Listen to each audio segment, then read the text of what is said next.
In today's video, I'm going to teach you how to create a video in Higgsfield using Kling 2.6. First, open Higgsfield in your browser. Once you're on the homepage, move your cursor over the video section in the navigation.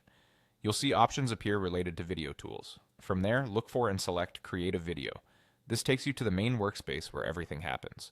Before you upload anything, it's helpful to have a clear idea of the story or motion you want. I recommend preparing a concise text prompt in advance, ideally generated with tools like ChatGPT or Gemini.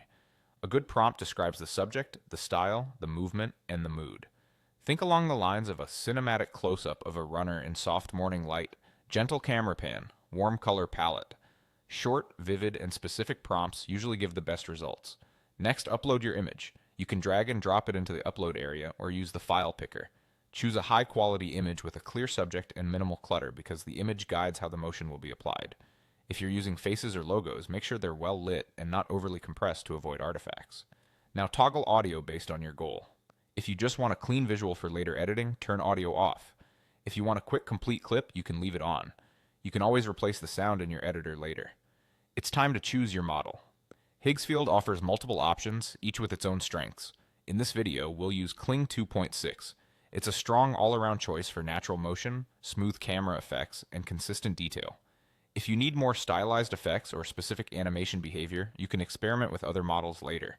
Paste or type your prompt into the prompt box and keep it focused. If you have important constraints like loopable motion or no camera shake, include them. Avoid stacking too many ideas in one sentence as that can confuse the output. Adjust the duration to fit your use case. Short clips around 5 to 8 seconds are great for social posts and previews, while 10 to 15 seconds works well for feature demos and ads. Then set the aspect ratio. Use 9:16 for vertical stories and reels, 101 for square feeds, or 16:9 for YouTube and widescreen displays. Match the aspect ratio to where the video will be viewed to avoid awkward cropping later.